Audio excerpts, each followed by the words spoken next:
93 kulikuwa kuna ilikuwa inaweza na tulikuwa kwenye harakati kubwa za kuweza kujenga na kuunda vyombo mbalimbali vya habari hapa nchini.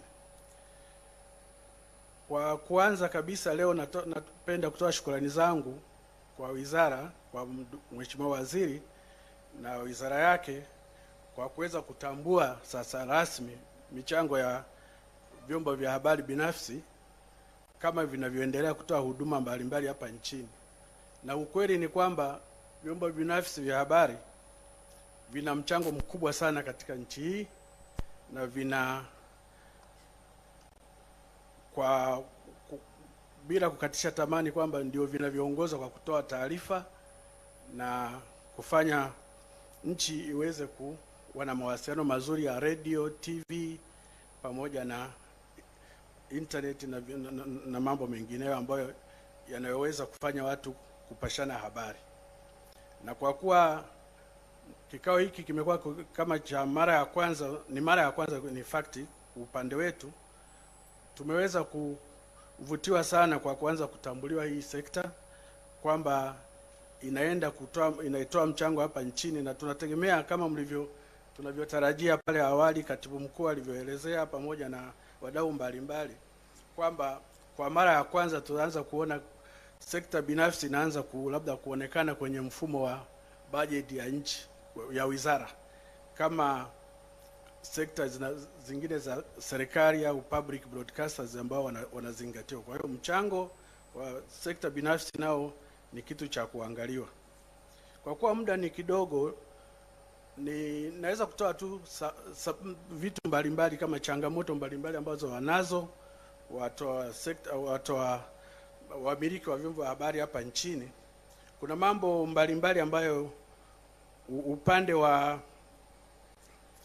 upande wa matatizo ambayo tunaendelea kuwa nayo ni kwamba yanatokana aidha uchumi. Tunatakiwa na nielewa waziri, kuna tume maalum aliyounda kuangalia uchumi wa vyombo vya habari. Ni changamoto kubwa, wamiliki mbalimbali wana matatizo mbalimbali ya kiuchumi, na hii katika mojawapo ya proposal ambazo tungependelea zingekuwepo ni kuunda sera maalum ama kwenye budget mbalimbali za wizara ya fedha au nini, kutoa vivutio mbalimbali vya kodi kuweza kupunguza makali ambayo yanatokana na wadau wetu ambao ni wa makampuni mbalimbali yanayojitangaza. Kuna baadhi ya nchi ambazo zina incentives au mbalimbali kwa wanaotoa matangazo redioni, kwenye TV au online na vitu mbalimbali, kwamba inakuwa ni wanapata misamaha mbalimbali ya kodi, kwa hiyo inawavutia watu kutangaza. Na kulikuwa kuna tabia mbalimbali za watu hapa au wafanyabiashara mbalimbali kutokutangaza kwa kudhania kwamba nikitoa matangazo kesho yake nitafuatiliwa na vyombo vinavyohusiana na kodi, ambavyo sivyo. Ingekuwa kwamba labda ukitangaza hiyo kitu ulichotangaza kinatoa msamaha na kuencourage au kufanya kivutio watu mbalimbali, makampuni mbalimbali kuanza kutoa matangazo yao ya biashara, kuweza kuwafanya vyombo hivi viweze kuendeshwa bila matatizo. Swala lingine, kuna changamoto pia kwa sababu hapa kuna masuala ambayo bado tunaendelea na regulator wetu yanayohusu kipato. Kwa mfano, kwenye sehemu kubwa za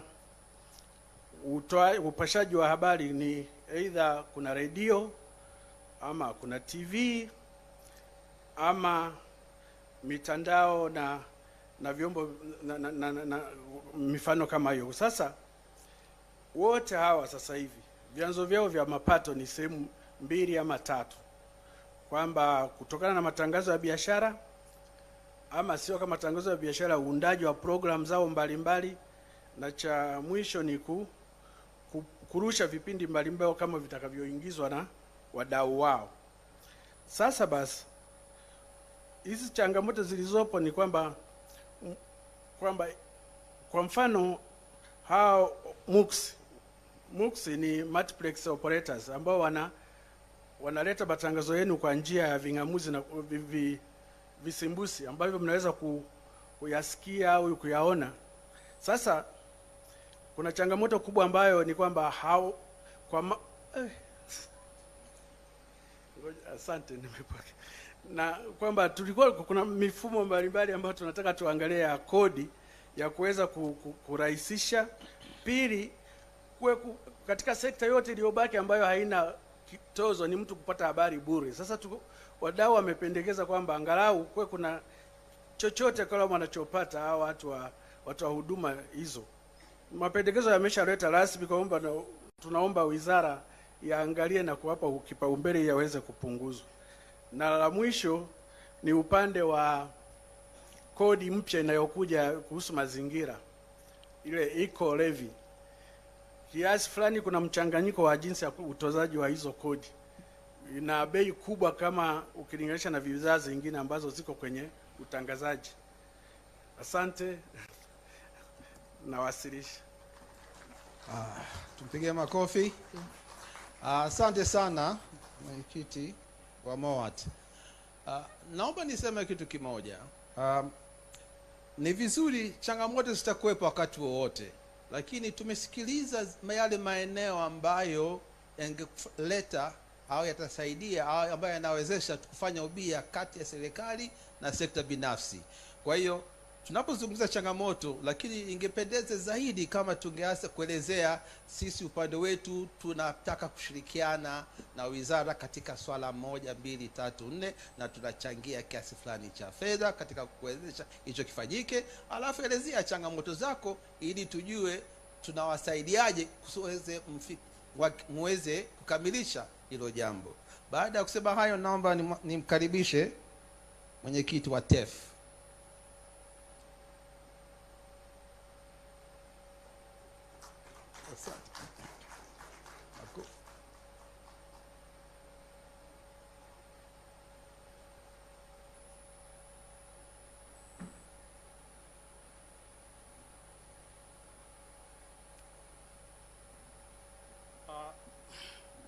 Mheshimiwa mgeni rasmi, itifaki imezingatiwa.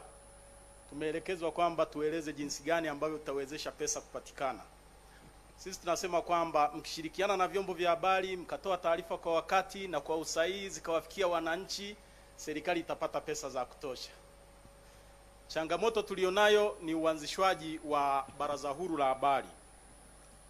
Tumeambiwa hapa na msemaji mkuu wa serikali kwamba ni mmoja wa mpango. Kwa hiyo tungeomba ili baraza lianzishwe kwa sababu moja ya msingi.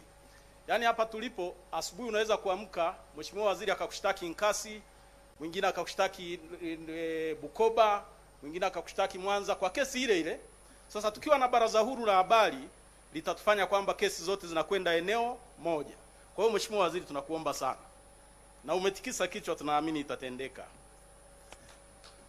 Jingine, Mheshimiwa Waziri, ulituahidi kuunganisha sheria ya epoka na nyingine. Tunaomba hizi sheria ziunganishwe. Imekuwa muda mrefu sana. Jingine, serikali kutotenga bajeti. Maana muda ni mfupi. Bajeti hapa nikiwauliza imetajwa bilioni 178. Lakini bajeti ya matangazo unaweza kukuta haifikii hata bilioni 2. Mheshimiwa Waziri, sijui kama na Mheshimiwa Katibu Mkuu nasema uongo au kweli? Taasisi zote zinakuwa na bajeti kubwa, lakini bajeti ya matangazo ni sifuri.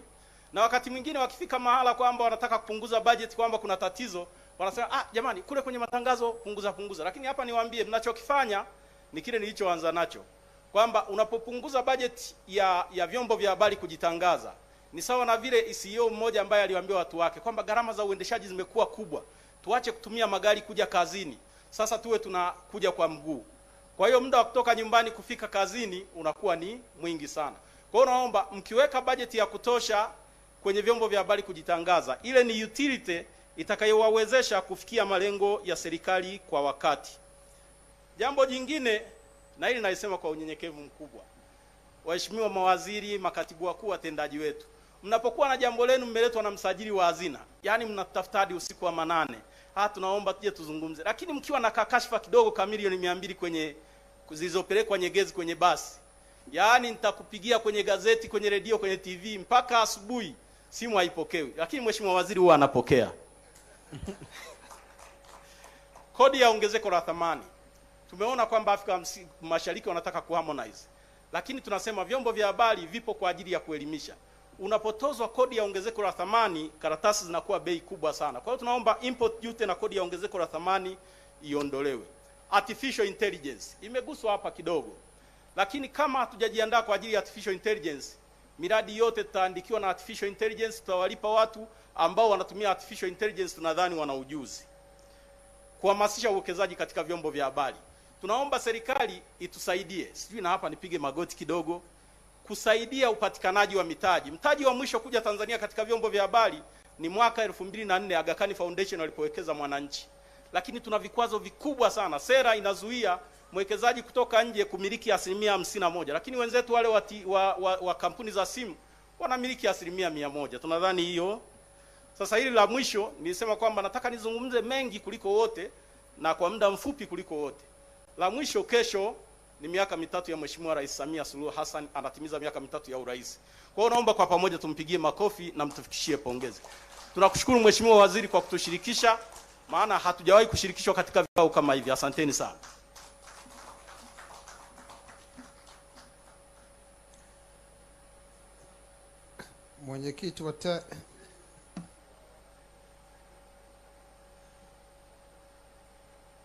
Mwenyekiti wa TEF, naomba niseme umetuvika kilemba cha ukoka kusema kweli.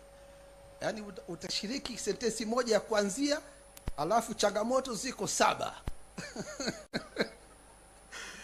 Sasa hukusema mtachangia sehemu gani, lakini tafadhali karibu sana, asante sana kwa hilo ulisema. Naomba mkaribishe mwenyekiti wa TCA sasa. Mwenyekiti wa TCA yupo au mwakilishi wake? Sio TSA, TCA. Basi kama hayupo, naomba tuendelee mbele kwa muda. Tuende mwenyekiti wa MCT. Karibu. Tupigie makofi jamani, kati ya kwenda.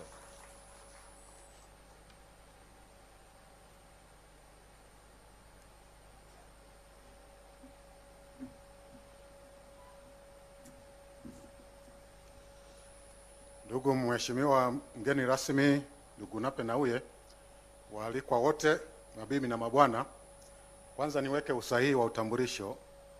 Mimi ni katibu mtendaji wa Baraza la Habari Tanzania, na naweza kuwa nazungumza pia kwa niaba ya mwenyekiti wa board, President Jaji Mlai, lakini kwa muktadha huu nipo kama mtendaji mkuu wa Baraza la Habari Tanzania. Hili ni baraza ambalo limeanzishwa na wadau wenyewe ili waweze kujisimamia, kwa maana ya kama ambavyo tungeweza kuwa vioni au shuleni tukawa na wanafunzi ili kumrahisishia mwalimu wanafunzi wasipige kelele. Sasa wanachaguliwa kiranja ili aweze kuambia msipige kelele, mwalimu anakuja. Kwa hiyo nadhani kwa mfumo huo tunaweza pia tukaelewa kwamba baraza hili liko kwa ajili ya kuzingatia maadili ambayo yanapaswa yafuatane na uweledi wa taaluma ya habari ili kazi iweze kufanywa sawasawa. Na hii ni moja ya ushirikiano na serikali ili serikali ipate unafuu kabla mambo hayajawafikia sisi tunakuwa tumesha nyamazishana au tumesha tulizana au tumeshaelekezana. Sasa naomba nitumie muda huu kuzungumzia maeneo ya ushirikiano. Na naona mwendesha shughuli hii anasisitiza sana habari ya pesa ama namna ya kuchangia. Kwanza kuna eneo la kwanza kubwa, kuna umoja wetu unaitwa KORI. Hii ni ushirikiano wa wadau ambao wanapigania mazingira wezeshi ya kisheria katika tasnia ya habari. Kupitia wadau hawa huwa tunaweza kutafuta sapoti mbalimbali kutoka kwa wadau mbalimbali wa maendeleo. Naamini pale tunapokuwa tunakaa ama na wabunge ama na wadau katika kuhakikisha sheria zinakuwa nzuri ama sera za habari zinapitiwa vizuri, huwa kuna uwezeshaji, na kwa njia hiyo baraza na wadau wake wa KORI wanashiriki kuchangia. Kwa hiyo naomba going forward tuendelee kupokea maoni katika kuboresha sera zetu na sheria zetu kupitia KORI, na kwa sababu uwezeshaji wa kipesa unakuwepo kufanikisha hayo mambo. Jambo la pili, kuna hili swala la dira ya taifa ya mwaka 2050. Nadhani ipo haja pia ya wadau wa habari wapate fursa ya kushirikisha mawazo ya kuiangalia tasnia kwa mwaka 2050 itakuwa ya namna gani. Na kwa njia hiyo sisi tunaendelea kuraise funds kwa ajili ya kuhakikisha kwamba mwaka 2050 tasnia nayo inakuwa ni imara zaidi na inachangia katika maendeleo ya taifa. Jambo la tatu la kushirikiana ni mazingira ya upatikanaji wa taarifa. Kama ambavyo mwenyekiti wa TEF ametoka kusema, tunahitaji kwa kweli kuona taarifa kutoka wizarani na taasisi za serikali zinapatikana kwa namna ambayo ni bora zaidi. Kuna mambo makubwa kabisa yameelezwa hapa na taasisi za serikali na wizara kwa ujumla. Haya ni mambo ya msingi ambayo wananchi wanahitaji kuyapata na kufahamu yanavyoendelea. Na hii ndio sehemu ya branding, mambo yasiwe kimya katika taasisi za serikali, yakifahamika kwa kuwapa taarifa sahihi, waandishi wa habari wataweza kuyafikisha kwa urahisi na yatawasaidia wananchi kufanya maamuzi ya uhakika zaidi. Jambo la 4 la ushirikiano ni linahusiana na swala la maadili kwa ujumla. MCT inaendelea kufanya ufuatiliaji kila siku ya Mungu kuhusu mwenendo wa vyombo vya habari na maadili pale yanapokiukwa. Na kama nilivyotangulia kusema mwanzo, huwa tunaweza kupiga simu kwa kila chombo cha habari au mwandishi wa habari pale anapokuwa amekengeuka au kwenda kinyume na misingi ya weledi na maadili ya taaluma. Kwa hiyo tunaonyana sisi kwa sisi. 5 na mwisho, si kwa umuhimu, tunatambua kwamba tunaelekea kwenye kipindi cha uchaguzi na ni muhimu sana kuendelea kushirikiana kati yetu sisi wadau wa tasnia hii ya habari pamoja na serikali kwa kuweka mpango wa pamoja tunapoelekea kwenye masuala ya uchaguzi, ili tuhakikishe kwamba weledi na maadili unazingatiwa. Kwani weledi na maadili usipozingatiwa, tunapoelekea kwenye uchaguzi tunaweza kukaa na taarifa ambazo ni za kupotosha, na kwa kuwa hivyo tunaweza tukaharibu misingi au tunu ambayo tumekuwa nayo kwa muda mrefu ya usalama na amani. Nadhani hayo ni maeneo 5 ambayo ni vema niyazungumzie kama sehemu ya ushirikiano ambao tunajikomiti Baraza la Habari Tanzania kushirikiana na serikali. Lakini jambo moja linaweza kuwa ni dogo lakini la muhimu. Kuna swala ambalo limeibuka siku za hivi karibuni kwenye vyombo vyetu vya habari. Hii ni kutaka kuwaonyesha jinsi ambavyo sisi ni viranja, tunawaonyesha vyombo vya habari hapa mnakosea. Kuna taarifa za watoto wadogo zimekuwa zikikosewa mara nyingi kwa kuwaweka hadharani majina yao na picha zao. Hili swala sio sawa, na kwa maana hiyo ni kinyume na maadili, na sisi tunayo miongozo katika baraza ambayo inastahili kuzingatiwa. Na hapo mambo mengine mengi na miongozo mingine mingi ambayo siku zote tunajaribu kuzingatia. Na kwa muda wa dakika 3 zilizobaki niweze kusema ya kwamba Baraza la Habari Tanzania ambalo tayari tumeshaelezwa pia kuwepo kwa baraza lingine linalotoka katika mkondo wa serikali, nitakachokiomba mie ni ushirikiano. Kinachobaki hapa ni relevancy. Baraza la Habari Tanzania lilianza tangu mwaka 1995 litabaki kuwa na relevancy gani kwa jamii? Na kwa sababu kwa mfano wako watu ambao wanaleta kesi zao kwa ajili ya usuluhishi, itakuwa ni juu yao kufanya maamuzi, wanakwenda mahakamani au wanakwenda kwenye baraza huru ambalo lina mkono wa serikali, au wanakuja kwenye baraza hili lililoanzishwa na wadau wenyewe. Kwa hiyo nadhani itakuwa ni swala la wahusika kuamua. Hata hivi sasa ninavyozungumza kuna kesi moja kubwa sana ya mtu mmoja mzito serikalini na kwenye chama tawala ambayo tunashughulika nayo, lakini tunasuluhisha kwa kuonyesha kidole vyombo vya habari kwamba hapa mlikosea, na hakuna upendeleo, kwa sababu tunachozingatia ni maadili. Naomba niwe mtu pekee nadhani nitakayekuwa nimetumia muda mfupi kuliko watu wote, na washukuru na naomba kuwakilisha. Asante. Asante sana, angalau umeanza ile njia ambayo tulikuwa tunaifikiria. Baada ya hapo naomba nikaribishe mkurugenzi mtendaji wa Minara Tanzania. I think that is you. Please come forward. Give us a few words and how you will contribute in terms of activities, and if you have some funding support, that's even better. So welcome. You can speak in German, or if you want to speak English, it's quite all right.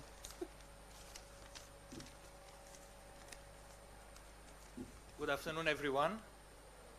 Honorable Nape Nnauye, Minister of Information, Communication and information technology, various government leaders, heads of various institutions, private sector leaders, ladies and gentlemen. My few words will be in English, as my Swahili it does not allow me yet to communicate with you. But I would like to say that it's an honor for our company, Minara Tanzania, and our colleagues and myself to participate to this meeting. Is it because we believe it will bring a lot of value and it will contribute to the growth of the digital economy. Therefore, I would like to thank you also to the organizers of this meeting.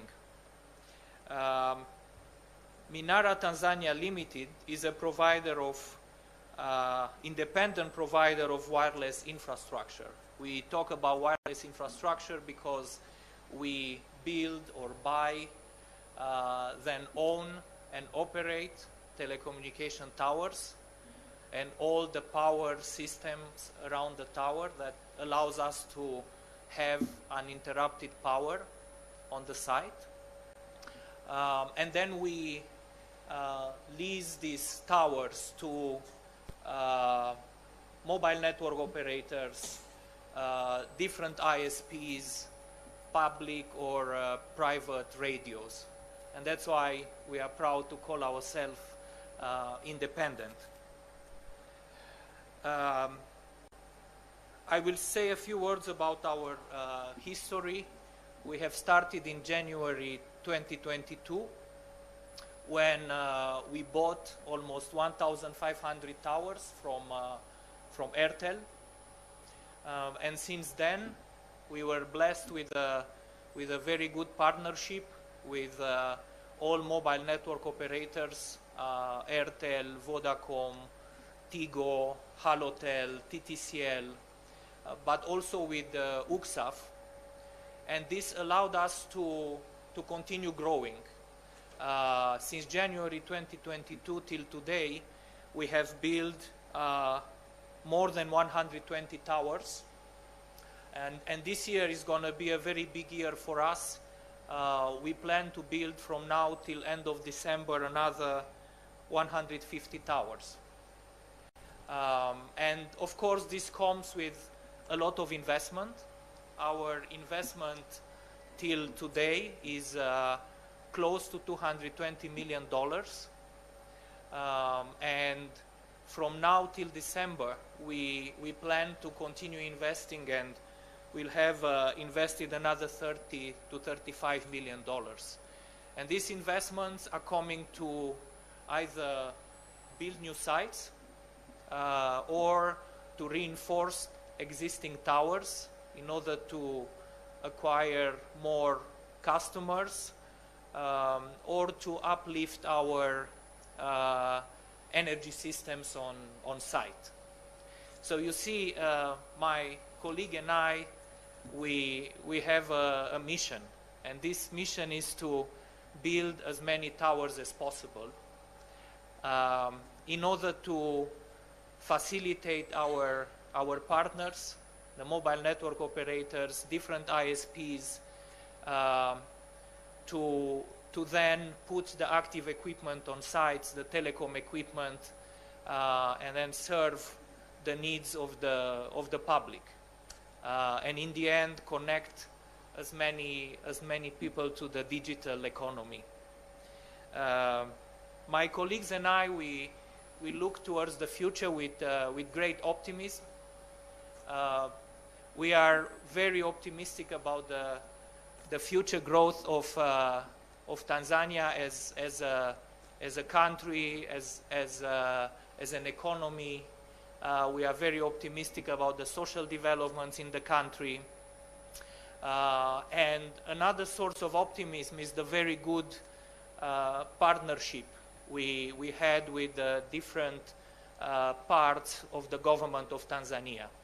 So I would like to thank first of all, Minister Nape and all other bodies of the minister for always being available, because that means a lot. We see, and this meeting is a proof of that, a lot of transparency and a lot of collaboration and a lot of willingness to help. Some of the examples were mentioned here.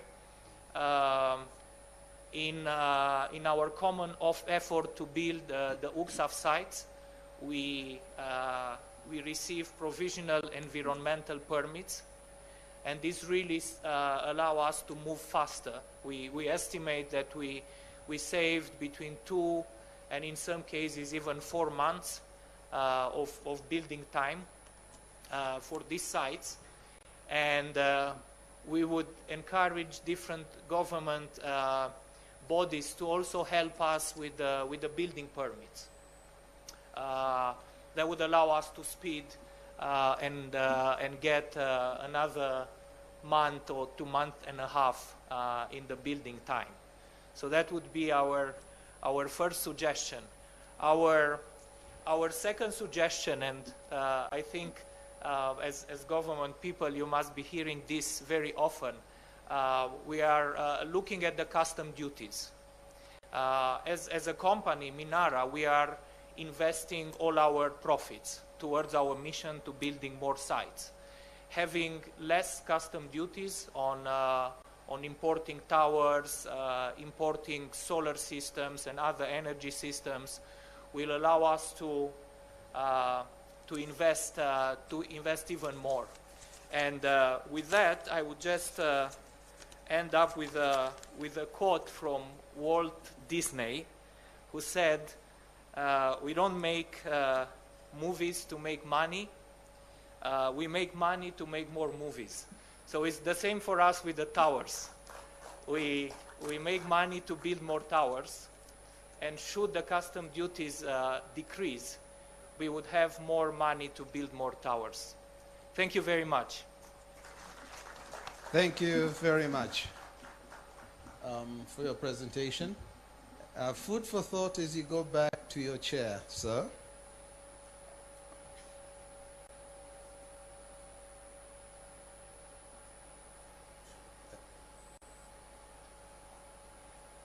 I think the food for thought is think about CSR also. As you make more money to invest more inside, see how you can have CSR to collaborate with the activities of the ministry. With that, naomba nimkaribishe mwenyekiti wa MISA TAN.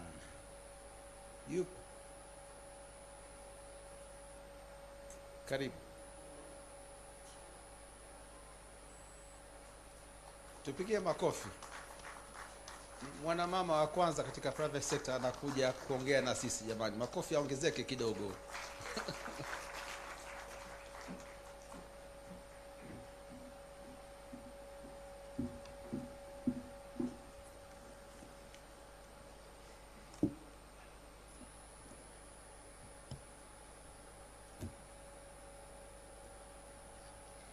Mheshimiwa Waziri wa Habari, Mawasiliano na Teknolojia, Nape Nnauye,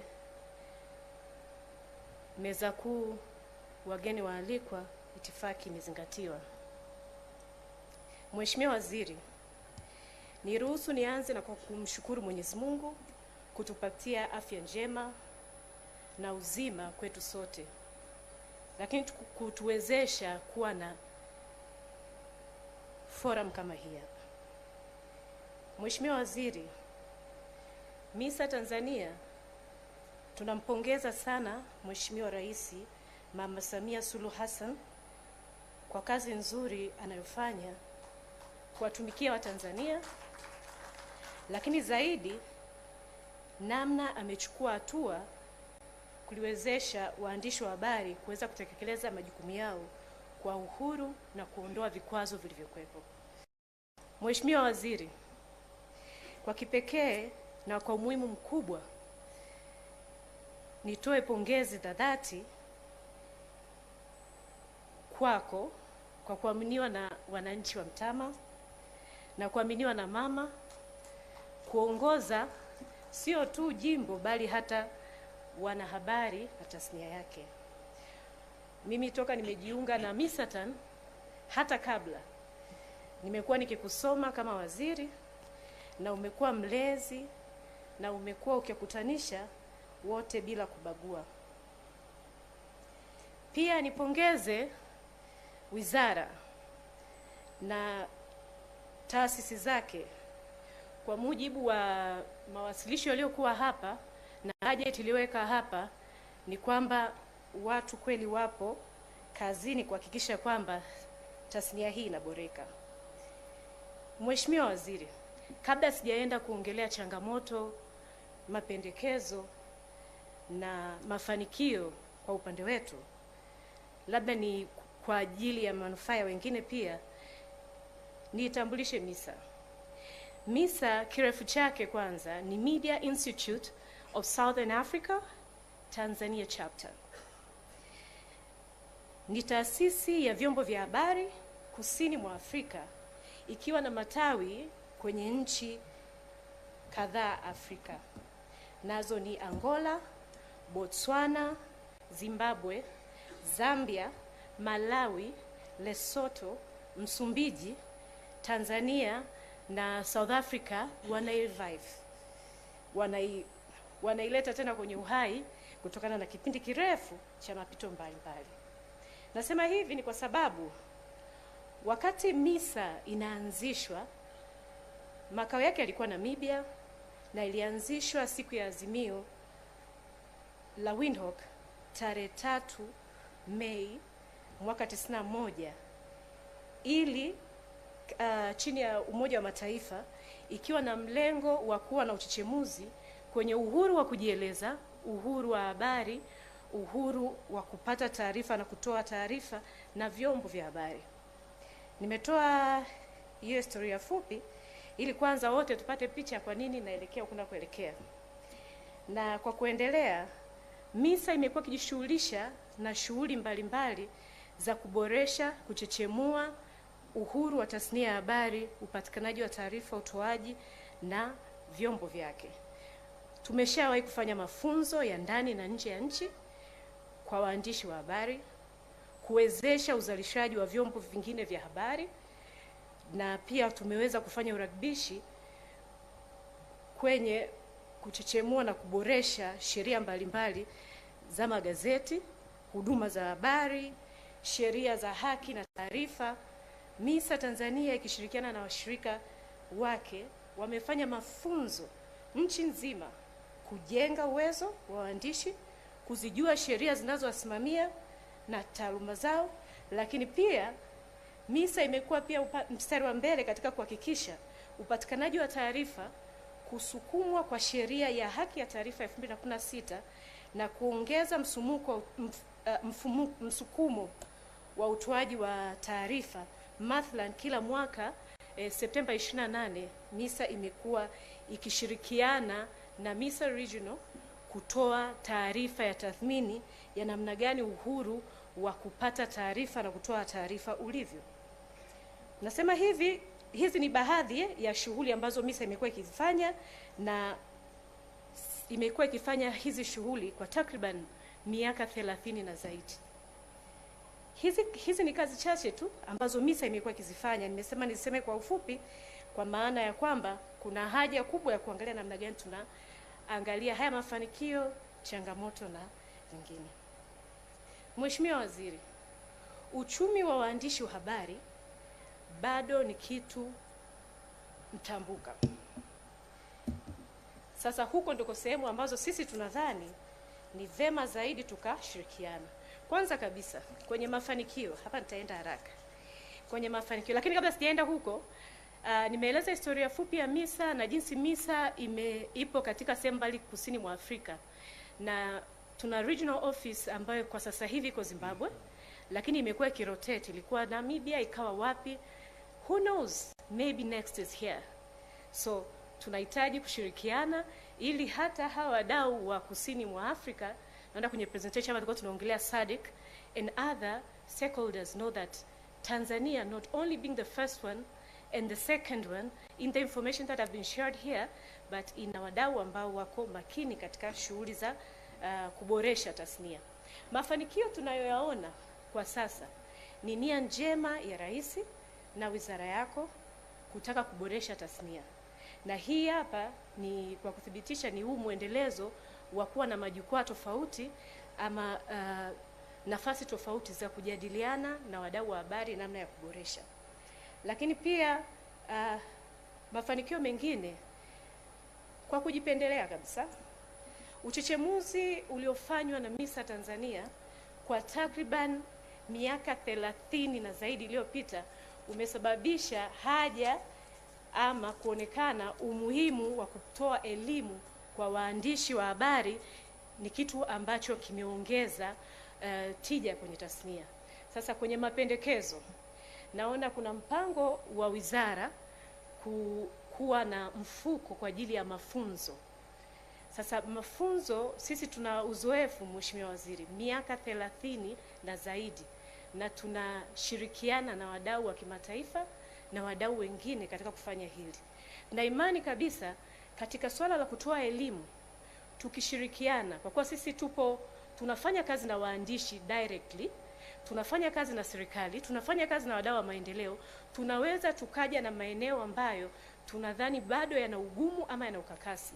Lakini sehemu nyingine ya mapendekezo kuhusiana na upatikanaji wa taarifa, bado kuna changamoto kubwa katika level za serikali. Nasema hivi, hapa presentation zilizofanyika hapa ni nzuri sana, unaonesha uwajibikaji wa watumishi, lakini inapokuja kupata taarifa kule chini, kuna either elimu haiko sahihi kwa watumishi, ni taarifa hipi inatakiwa ishikiliwe na ipi itoke. Matokeo yake bado kunakuwa na pengo kubwa kwenye hilo eneo. Kwa hiyo Mheshimiwa Waziri, tuko tayari kufanya kazi na nyinyi kuwaonesha tafiti na taarifa tulizonazo juu ya maeneo ambayo tunaweza tukafanya hiyo swala la elimu. Lakini pia ikumbukwe kwamba bado swala la uhuru wa kujieleza ni kitu ambacho kimekuja kama jinamizi kwetu. Tafsiri yetu ni nini? Tunaendaje? Iwe ni kwa waandishi wa habari, iwe ni kwa jamii. Ni namna gani tunaweza kuliweka hili sawa, kuzingatia mustakabali wa taifa, maadili na milengo yetu. Lazima tushirikiane kutoa elimu. Fedha zitatoka wapi? Tukikaa pamoja, pesa zipo. Asante. Asante sana kwa MISA Tanzania. Baada ya makofi mengine akielekea kwake, jamani, naomba nimkaribishe mwenyekiti wa TAMNOA. Karibu. That's you, yes, over there. Welcome. And we want to hear how you'll collaborate with us.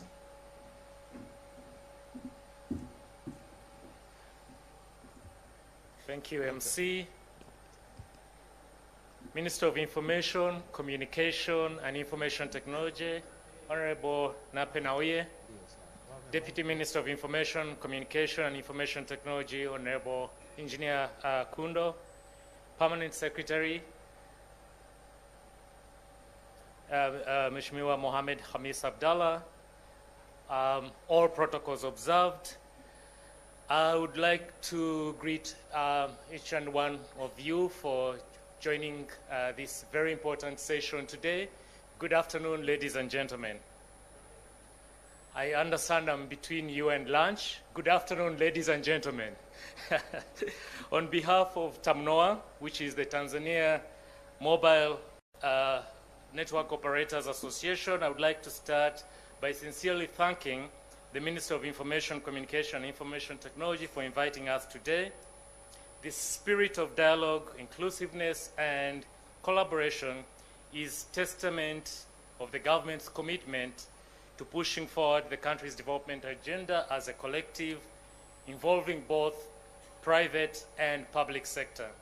The telecommunications sector continues to contribute positively to the economy, providing opportunities for people to access and use digital technology and formal financial services, thereby increasing productivity and efficiency of both the population, government, and private sectors.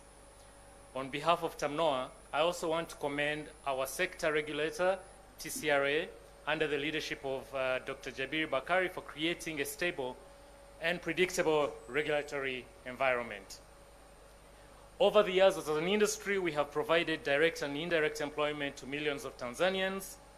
We have invested over 8.2 trillion shillings in Tanzania over the years, and our tax contributions to the government were 11.7 trillion shillings as of March 2023.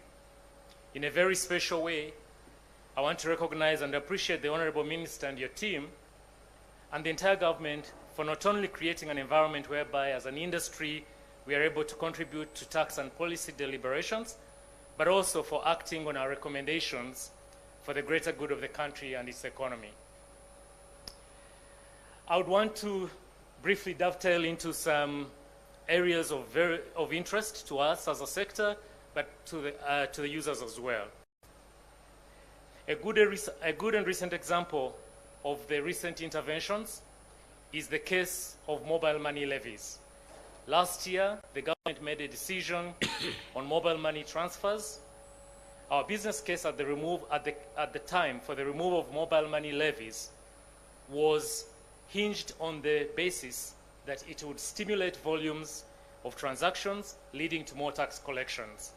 As a result, overall excise duty has grown by approximately 20%, while VAT has grown by 33%, which puts the government in a positive net position, meaning that government did not lose overall revenue. In fact, there was a slight growth. Allow me to take this opportunity to highlight the industry-wide efforts and investments done by mobile operators to broaden mobile money services beyond cash-in, cash-out, and P2P transfers, but also accelerating the payment space.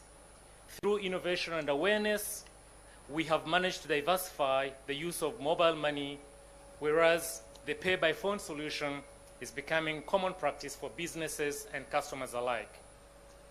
I would also like to highlight that while the volumes of transactions grew exponentially on the side of mobile money transfers, the withdrawal volumes stagnated. This has had an impact on financial inclusion because when you acquire a new customer, their first and basic use for mobile money is usually cash in, cash out. And if a customer realizes that 10,000 shillings in cash is more value than when it's in the mobile wallet, they will refrain from using mobile financial services, which excludes them from enjoying more advanced products or solutions like payments and other services like insurance and investment. The latest FinScope study says financial inclusion in rural Tanzania is between 50 to 60% compared to urban areas which are above 75 to 80%. Rural customers are fearful of mobile money due to cash-out levies, which are an additional 64% of cost when you add cash-out, VAT, and excise collections. And as such, customers are not adopting financial services and remain outside the financial inclusion space. Removing the levy on cash-out, Honorable Minister, would have the same impact as when levies were abolished on cash transfers. I would also like to highlight, I'm sure B. Justina is going to not like me for this, but I would also like to highlight the amended UCSAF regulations that expanded the scope of UCSAF fees, Honorable Minister, to include mobile money. To put into context, a bank offering the exact same services as mobile money, for example, transfer of money, does not incur such additional costs, meaning costs to both operators and customers have gone up. Already, the same GSM infrastructure, Honorable Minister, already pays UCSAF fees. So extending this cost to mobile money means a double cost. As I depart from the subject of mobile money, I would like to leave you with a thought. What would happen if we completely removed the levies and reversed UCSAF fees on mobile money? That's a food for thought. Honorable Minister, the telco industry is one of the most heavily taxed in the country. To paint a picture, for every 100 shillings paid by a customer, 40 shillings goes to taxes. Excise duty is a clear outlier impacting affordability of our services. In other sectors, excise duty is labeled as a sin tax. Excise duty is meant to discourage the purchase of certain goods and services, and it's a tax and is used as a means of taxing excessively on luxury items. This highly contradicts digitization ambitions, and as such, we request that this is also looked into for possible elimination. I would also like to request, Honorable Minister, that tax proposals or additional levies planned in the forthcoming budget or in other jurisdictions are dealt with. For example, in the recently passed NHIF Act, Clause 25(3)A, there is a provision for income for the NHIF to be generated from a percentage of electronic income. It's not clear what that would mean, but we are concerned that if passed, that would be a problem. I would also like to, as I close, Honorable Minister, to request your intervention and with the ministry on the multi-jurisdiction levies that come to us. I'm sure you're already aware, especially the Honorable PS, the Weights and Measures Agency have been knocking at our doors. They want to be able to measure data voice like they measure sugar and salt. The Atomic Energy Commission for the use of non-ionizing radiation devices are also knocking at our doors. They also want some money from your sector, Honorable Minister. Local government authorities also want a bit of money from your sector. So we seem to be a sector that everyone wants to knock at and get some money, and eventually this makes the sector less profitable, but also means that we have to pass this cost on to the end user. Finally, I would also want to put a bit of pressure on Peter, my colleague who's seated here, that we really need help with NICTBB stability.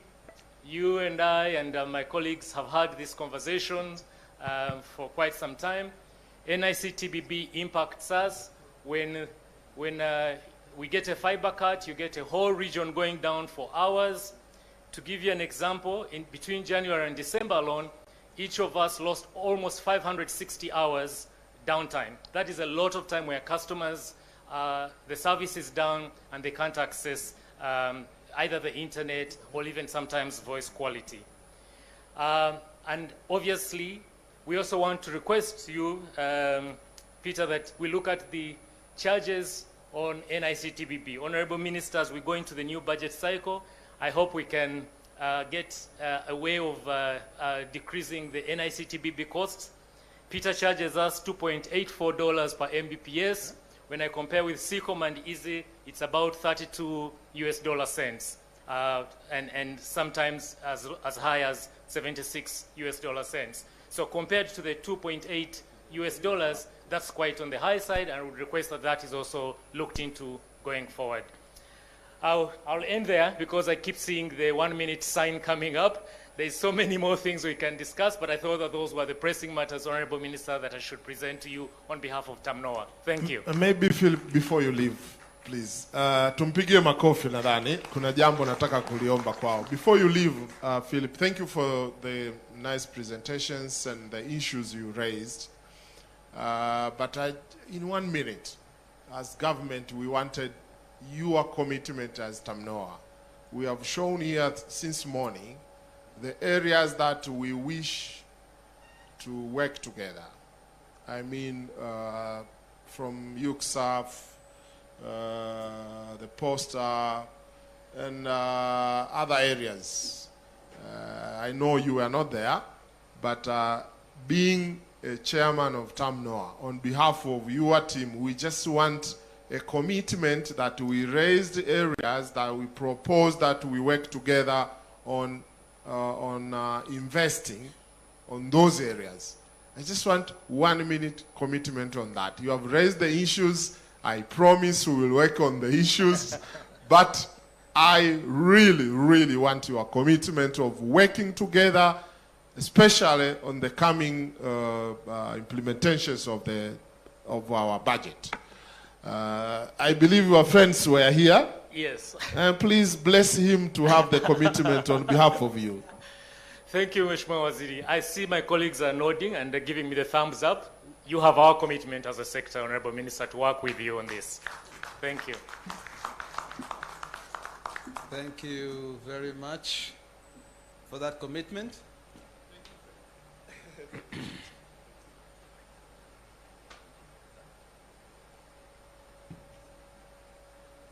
Baada ya commitment hiyo, naomba nimkaribishe mwakilishi wa TISPA. Karibu. Dakika 5. Kati tunakaribia chakula na muda unazidi kupungua.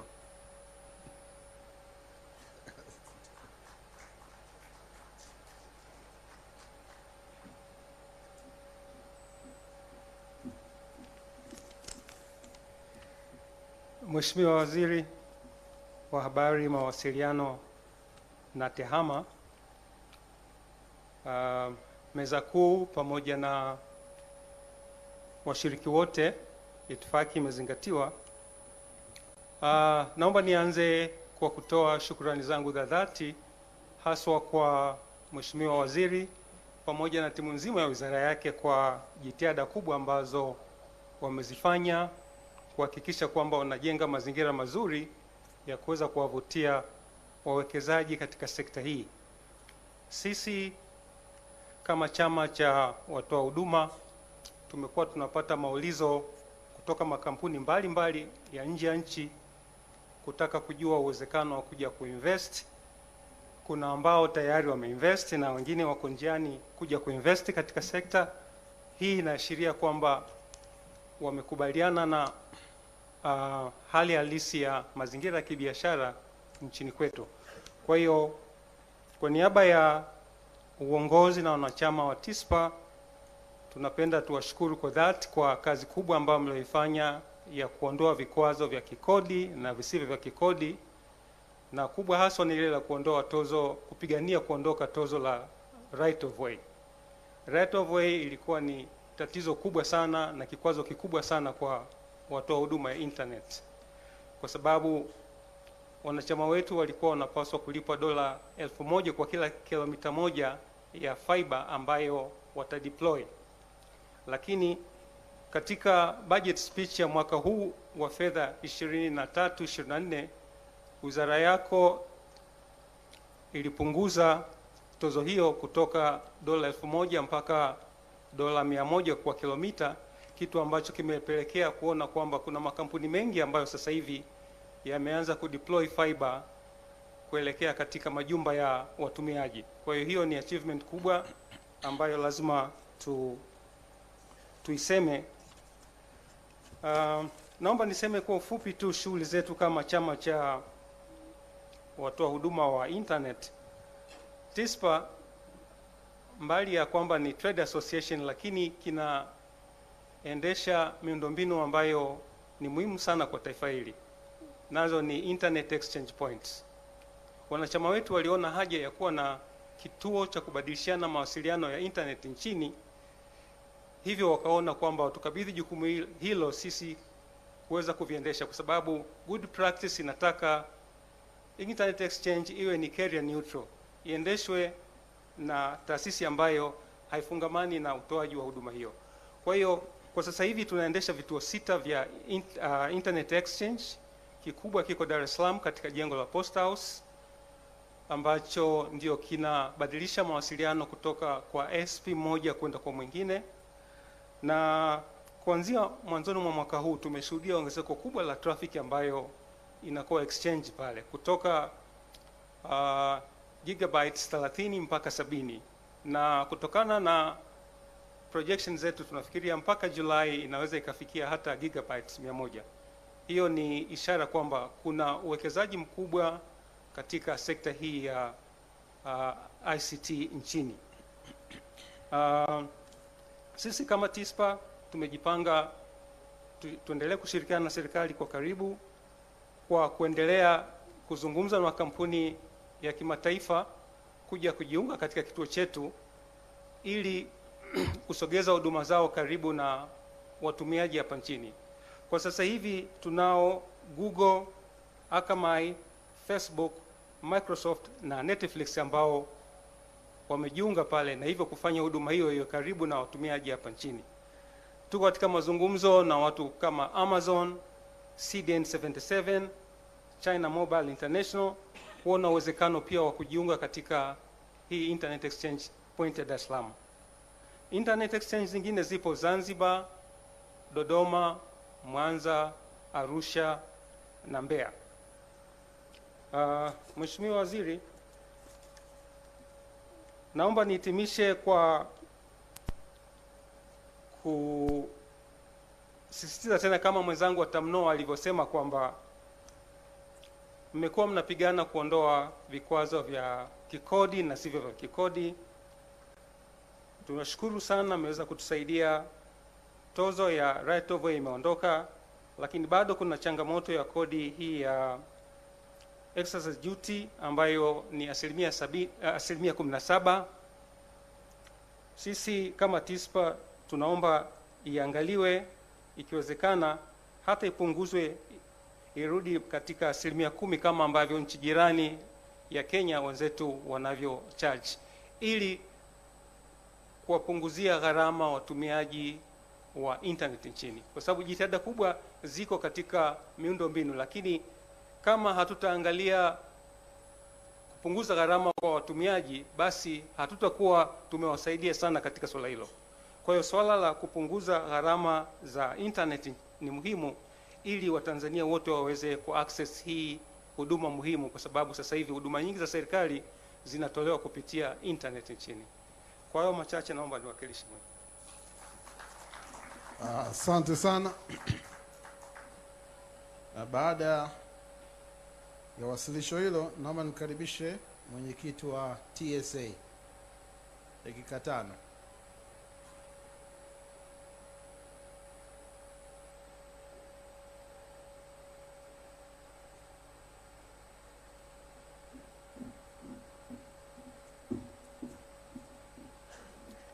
Mheshimiwa Waziri na meza kuu na washiriki wengine wote, habari za mchana na itifaki imezingatiwa. Mimi ninaitwa Prego Jafet, ninafanya kazi na Tanzania Startup Association. Nina manage idara ya program na operation, ninaiwakilisha management na board ya TSA hapa.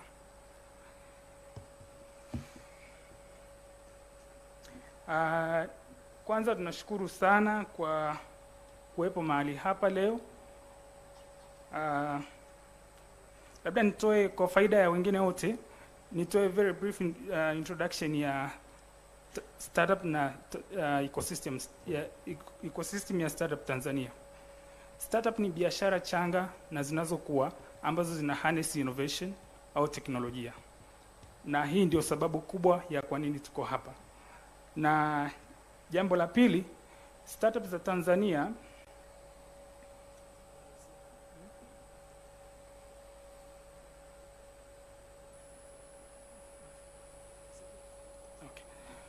kwa miaka mitatu iliyopita tumekuwa na ukuaji mkubwa sana wa startups.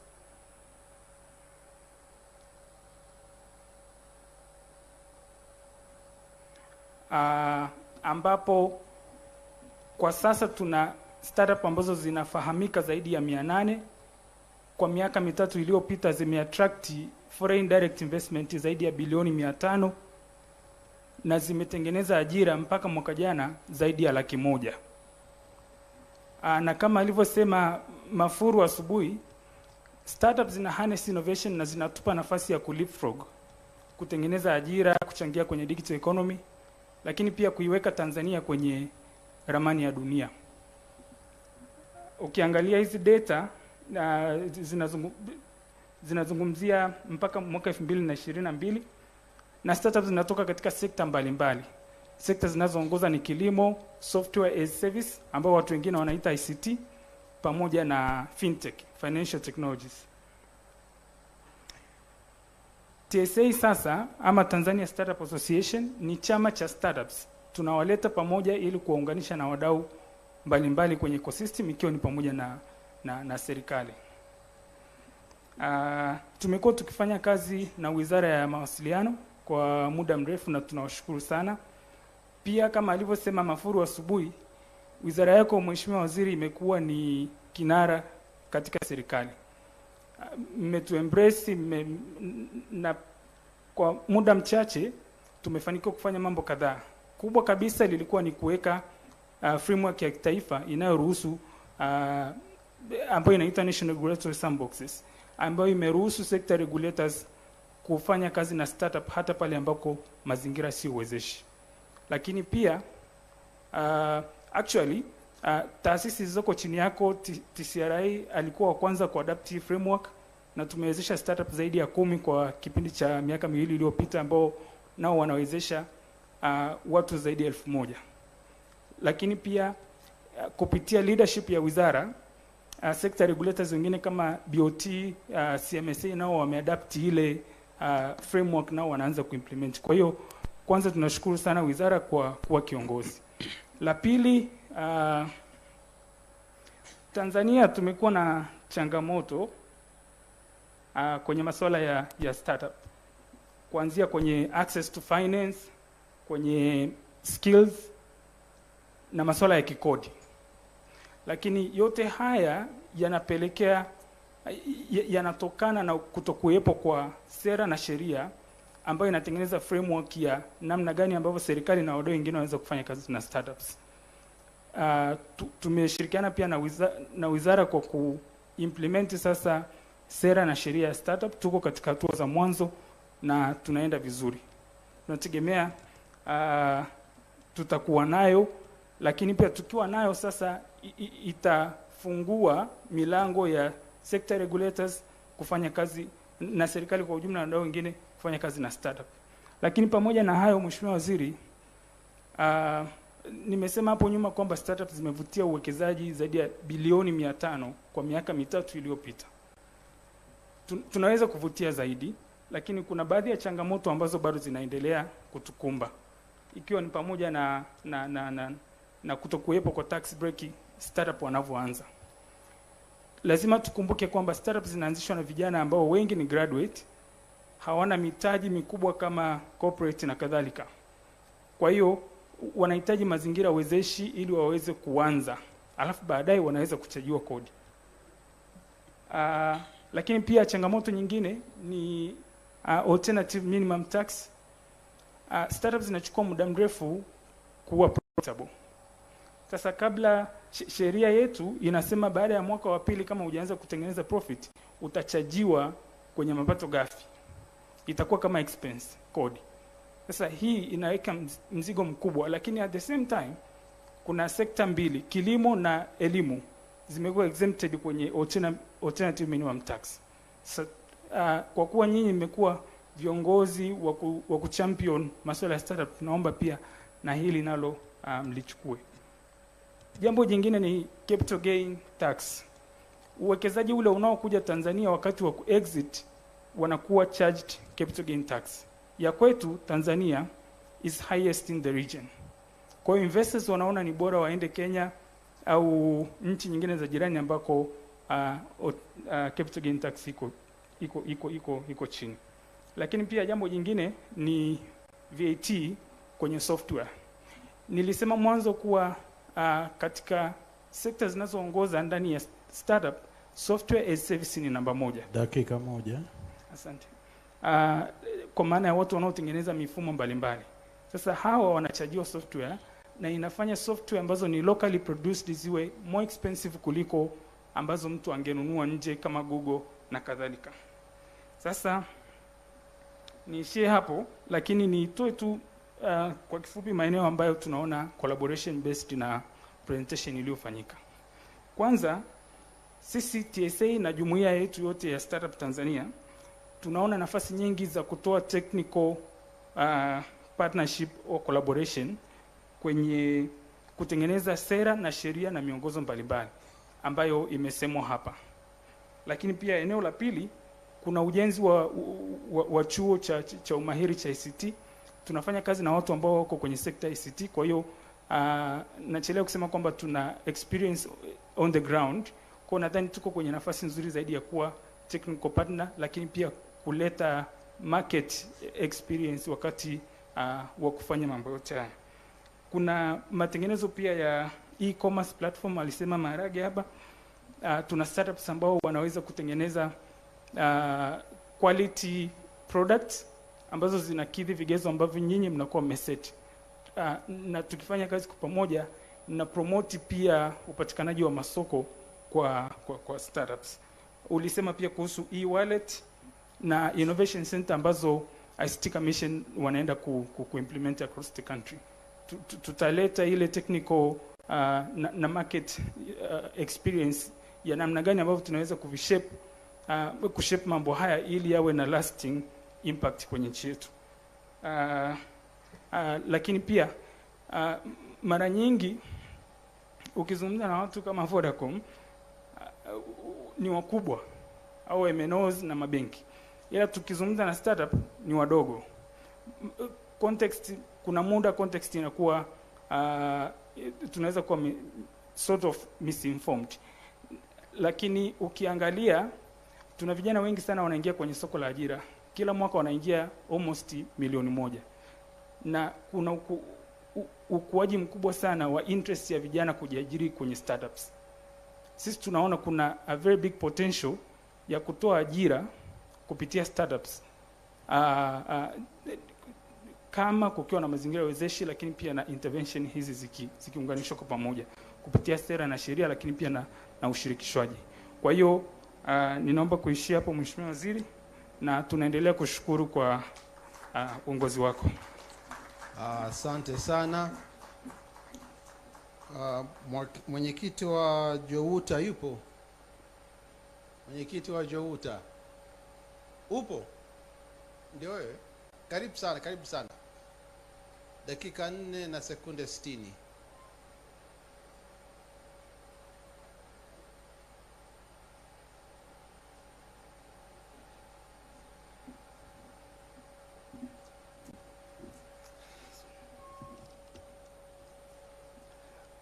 Asante sana Mheshimiwa Waziri na wizara nzima kwa kutualika sisi kama JOUTA katika kikao kazi hichi muhimu sana. Kwanza naipongeza serikali kwa hatua ambayo inaendelea kuchukua katika kukuza sekta ya habari. Tunaona vyombo vingi vya habari vinaendelea kufunguliwa, radio, TV, magazeti na mitandao ya kijamii. Kwanza labda nianza kuzungumzia changamoto ambazo sisi kama JOUTA. Kwanza, JOUTA ni chama cha wafanyakazi katika vyombo vya habari. Tutazungumzia changamoto chache ambazo tunadhani wizara inaweza kuzifanyia kazi na kuweza kuondoa changamoto katika utendaji kazi kwa waandishi wa habari nchini. Lakini vile vile mwishoni tutazungumzia maeneo gani ambayo sisi JOUTA tunadhani tunaweza kushirikiana na serikali ili kuboresha sekta ya habari na wanahabari. Upande wa changamoto, JOUTA bado tunaiomba serikali iendelee kusimamia swala zima la mikataba na ajira kwa wafanyakazi au kwa wafanyakazi wa vyombo vya habari. Mpaka sasa zaidi ya wanahabari tuseme 80% hawana ajira kwenye vyombo vyao, hivyo wanafanya kazi kama day worker, kesho wanafukuzwa, na wanapokuwa na matatizo imekuwa ni changamoto kubwa sana kwao kupata mahitaji mbalimbali. Imekuwa ni kawaida sisi wanahabari katika magrupu yetu kila siku kuchangiana, huyu anaumwa, huyu kafiwa, kwa sababu wanahabari wengi wanavyopata kwa uhakika. Kwa hiyo tunaiomba serikali na wizara iendelee kulifanyia kazi swala hili ili hatimaye changamoto katika tasnia za habari iweze kuondolewa. Lakini vile vile tunaelekea katika uchaguzi mkuu na uchaguzi wa serikali za mitaa. Sisi kama JOUTA tunaiomba wizara kushirikiana na wadau kuja na sera maalum ambayo itakuwa inashughulikia masuala ya ulinzi na usalama kwa wanahabari, hasa kipindi cha kampeni na katika uchaguzi. Swala hili litasaidia sana wanahabari kufanya kazi vizuri katika kampeni za uchaguzi na kuepuka na majanga mbalimbali ambayo yamekuwa yakiwapata, ikiwepo kushushwa kwenye misafara, kupigwa na kunyanyasa. Kwa hiyo nadhani serikali ikishirikiana na wadau inaweza kuwa na mwongozo mzuri wa masuala zima la usalama na ulinzi kwa wanahabari, hasa katika hizi chaguzi. Lakini katika mambo ambayo nadhani sisi kama JOUTA, chama cha wafanyakazi katika vyombo vya habari, tunaweza kushirikiana na serikali ni kuhakikisha kwamba mapato au wanahabari wanachangia katika mapato ya serikali. wanahabari wachangie vipi kama wanahabari wakiajiriwa. Kwa mfano tuna wanahabari zaidi ya 10,000 hapa nchini.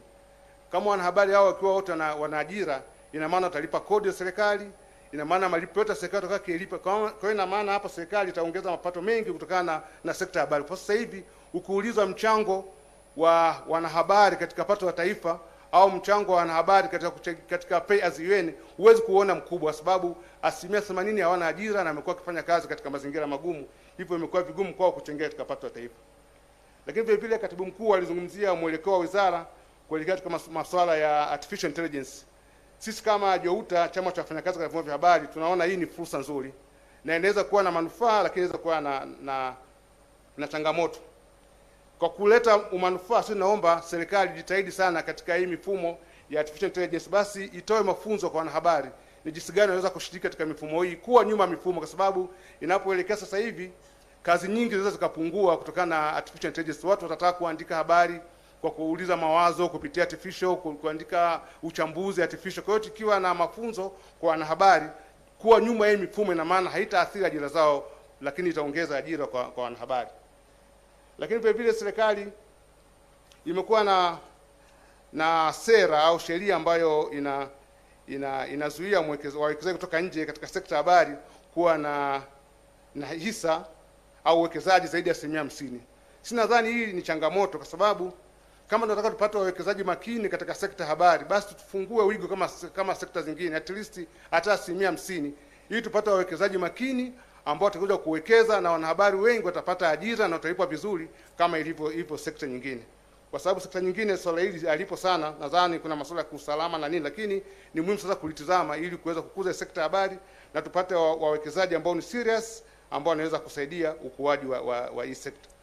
Baada ya kusema haya, nashukuru sana wizara kutualika sisi kama JOUTA katika kikao kazi hichi. Asanteni sana. Asante sana, tunashukuru. Baada ya huyo, naomba nimwombe rais wa UTPC aje hapa atoe maneno machache.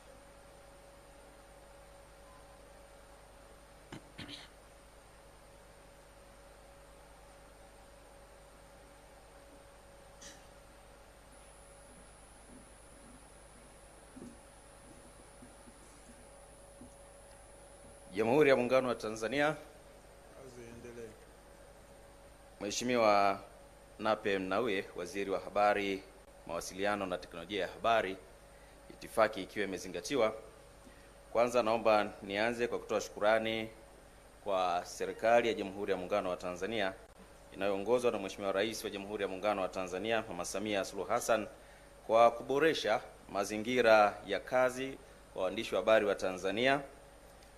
Mazingira ambayo kwa sasa tunasema ni mazuri ikilinganishwa na miaka kadhaa huko nyuma, na mazingira haya yanatokana jitihada mbalimbali za pamoja kati ya sekta ya habari pamoja na serikali, na kwa namna ya pekee tunakupongeza sana Mheshimiwa Waziri kwa kusimamia jambo hili.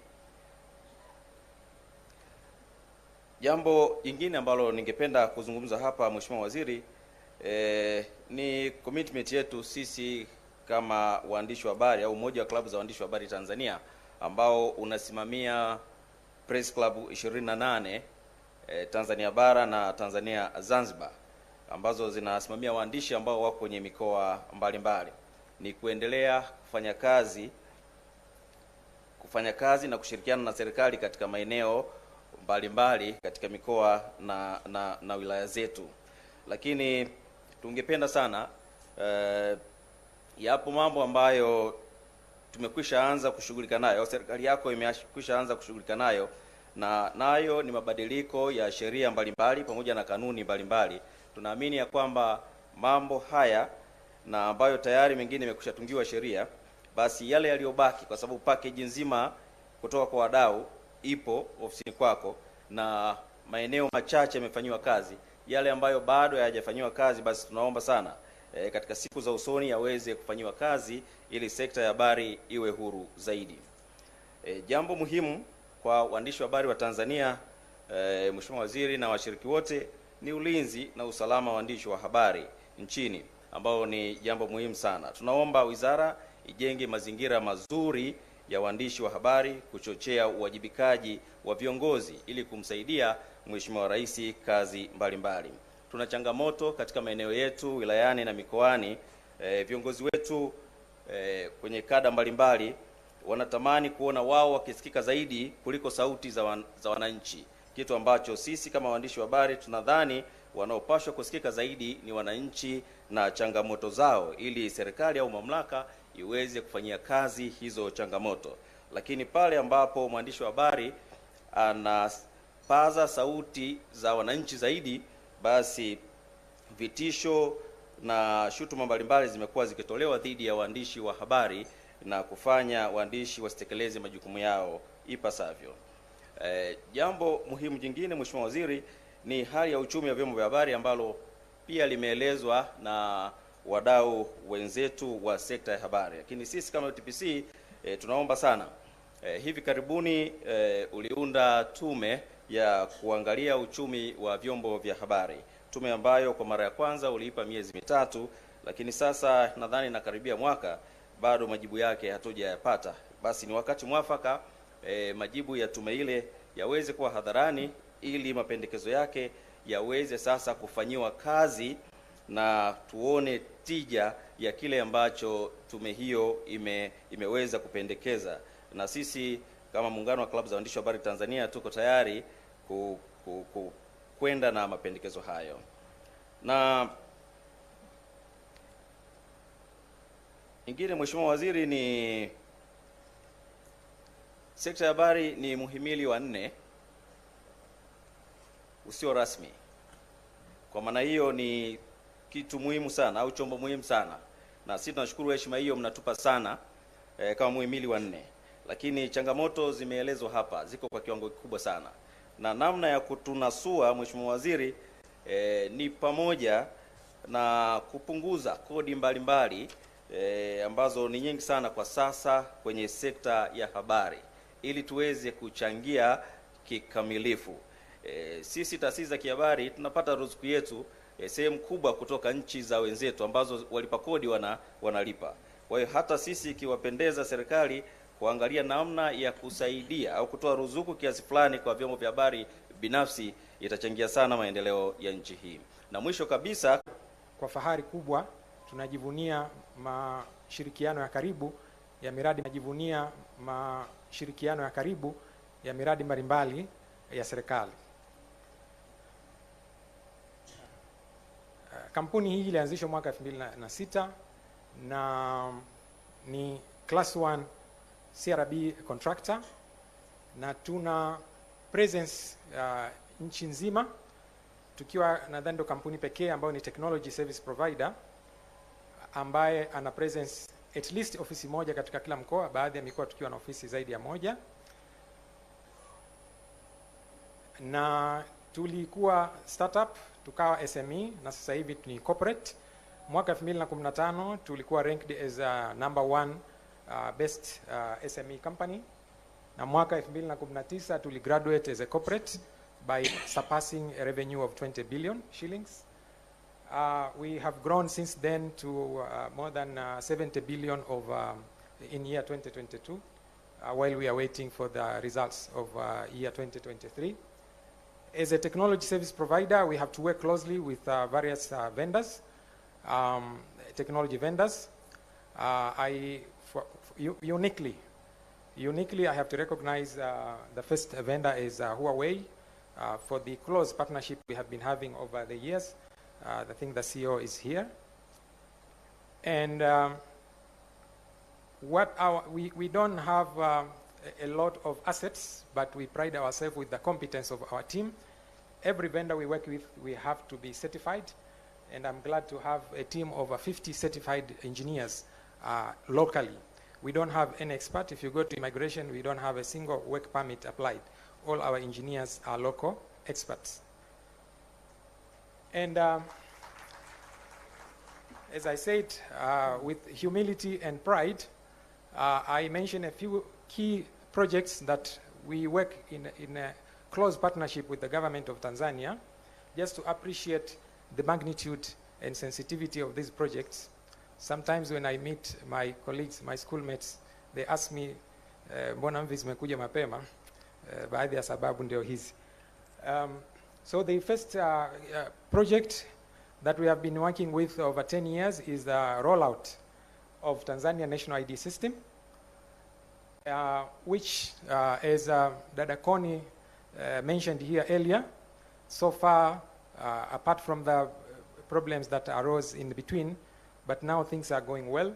Over 24 million Tanzanians have been registered, and I was relieved and glad to see this Saturday kamati ya bunge ikitoa pongezi kwamba wikipongeza NIDA kwa kumaliza kero ya vitambulisho. Nadhani ni faraja kubwa.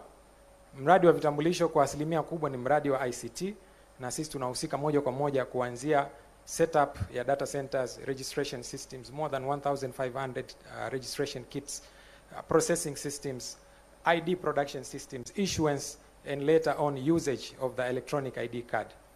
Similar thing we are doing with the ZCSRA. I'm glad the executive director is here.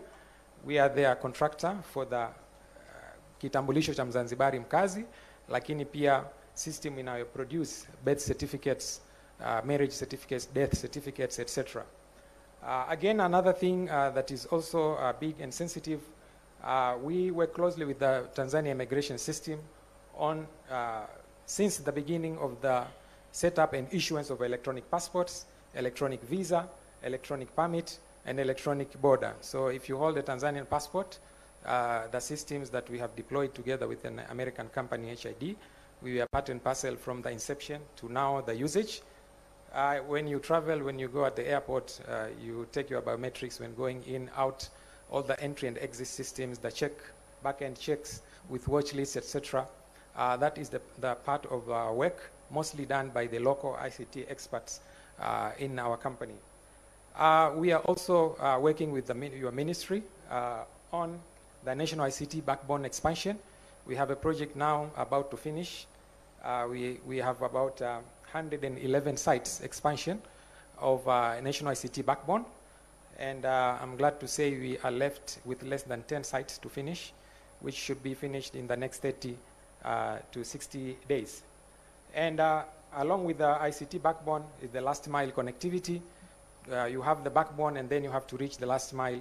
So we had the government network connecting about 80 MDAs, higher education research institutions, etc.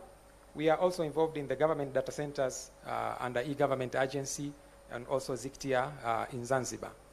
So with that, I can say that all these are possible due to the good environment set up by our government under your leadership. Na tunaomba iendelee hivyo. We have been following up very closely on the plans by the government. Some we knew, some we did not know, the establishment of one-stop centers, Jamii Namba, etc. And we hope to continue to collaborate in those projects. And all I can say is we are ever ready for more collaboration with the government. Thank you very much. Thank you very much. Tunakaribia kumaliza shughuli yetu ya leo. Asante sana. Kwa hivyo. Sasa ni patamu kama pataendeshwa vizuri majadiliano. Kuna mtu ambaye ana wazo la muhimu ambalo anataka kutueleza mchango wake ambao anataka kutoa, au sehemu gani tunaweza tukaboresha katika mawasilisho yote yaliyofanyika hii leo. Nafungua ukumbi, wasikilizeni. Ushers nini? Microphones kwa ajili ya Ushers wako wapi? Naomba mje huku mchukue microphone. Kuna nyingine mbili pale. Nani atatuanzisha? Does anyone have anything to say, advice or something that he or she thinks? Kule kwa mwenyekiti wa bodi ya ICTC. Kuna mtu jamani. Mungu naomba mtafute Asha au nini tuone. Kuna moja pale, naomba iwashwe. Microphone iko hapa, naomba mtu aje achukue moja. Anayo microphone. Mgeni rasmi na washiriki wote, Nashukuru kwa muda, nashukuru mawasilisho, na niseme ukweli, upande wa serikali na taasisi zake wamekuja na concrete issues. Ningependa sana nione upande wa sekta binafsi kama alivyosema tena waziri, wame extract nini kutoka upande wa serikali. Kwa mfano, Posta alitoa maeneo yake, TTCL amekuja na last mile, ile kumaliza ile fiber, na anakwenda kwa speed. ICTC amekuja na hizi innovation hubs. Sikie private sector wanachukua opportunity gani kwenye mojawapo au zote kwenye hizi. Kwa mfano niseme Voda.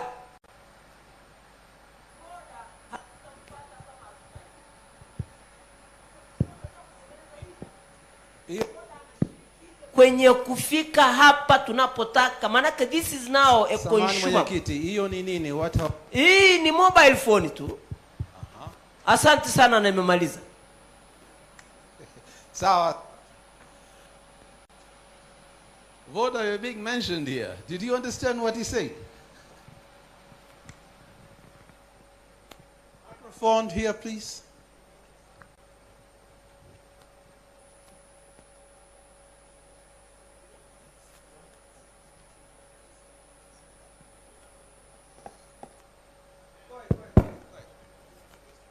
Me? You want me to paraphrase? Okay. What the chair see was, what is based on what was presented here today? Am I correctly, Chair? Yeah. So. Okay, fine. There's a mark. One moment. There's a mark. Hello.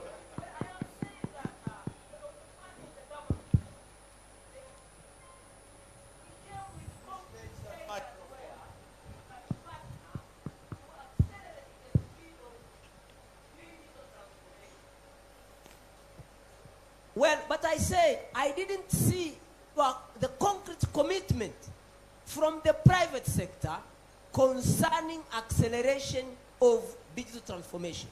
And I gave an example. This is a hardware which is becoming something like a daily consumption. We need these phones to be manufactured in Tanzania. ICTC is ready to partner, and the government is ready to partner with our private sector to get into this technology. What is your position on this? Thank you. I think he understands. Microphone to him now. Thank you. I hope you can hear me. So, Honorable Member, so I think, thank you. Honorable Member, I hope you can hear me now. Maybe I could answer your question in twofold. One, we are, let me say, the last mile to the customer. We are the last leg from the technology, from the infrastructure, from name it. We are the last mile. And some of the things that we are doing are twofold. We have an ambition with government to extend broadband connection to at least 90% of the population in the next 2 years. What does that mean? To put internet in the hands of customers wherever they are in Tanzania. That's one. The second thing is financial inclusion. It's the ambition of government to make Tanzania a cashless digital society. To do that, we need to continue innovating, working with the Startup Association, other innovators, and create products that are simple to use, simple to understand, in the hands of ordinary Tanzanians. The third thing, there are projects that government initiates and we execute. Take a case in point, the UCSAF project that we spoke about earlier on. Mid last year in May, Her Excellency the President launched the 780 sites that we are rolling out. The execution on those sites to make sure they're built in all those rural areas is being done by all the operators and ourselves. And then last but not least is that all the capacity that government builds or creates, we are the consumers of that capacity. So take a case of the NICTBB, they build the infrastructure, we use it, and which makes it possible for government to commercialize that infrastructure. But importantly, I think I want to add that we need to co-create solutions with government, and with the Honorable Minister, we will set up a working group to explore the specific initiatives that were raised, and we'll work with the ministry and the sector participants to make sure that these initiatives come to fruition. Thank you. Thank you very much. Kwanza nadhani ameeleza vizuri, pengine tukiongea makofi na wanaosinzia waamke.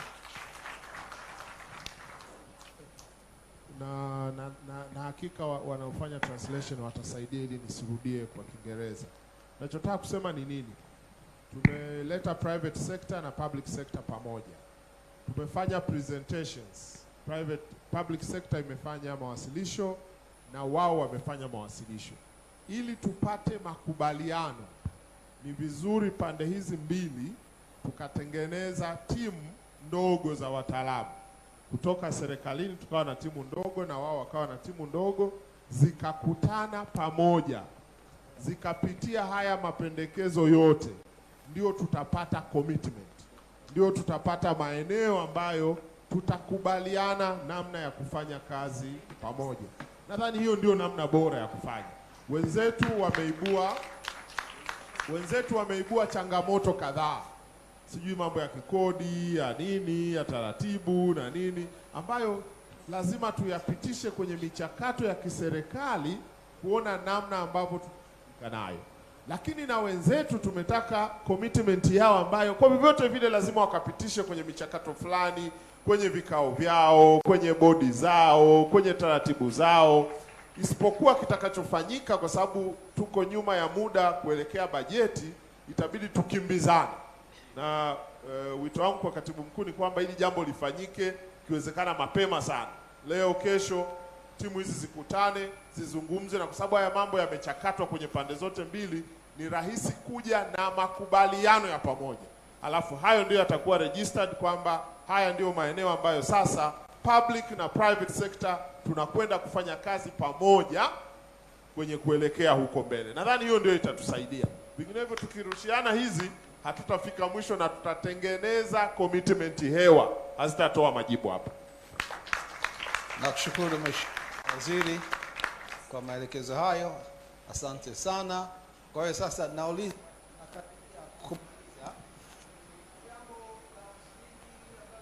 timu ambayo nataka kuchangia. Naona kuna mkono. Alafu niombe mwanamama mmoja pia naye pia achangie kidogo. Hello, mimi naitwa Asa Mwambene, ni rais wa Tanzania Public Relations Society of Tanzania. Kwanza naunga mkono hoja ya Mheshimiwa Waziri, lakini kuna jambo moja ambalo pia nitaka kuongeza kutokana na wenzetu waliotoa maoni, hasa wale wa Misatan kuhusiana na legislation ya 2016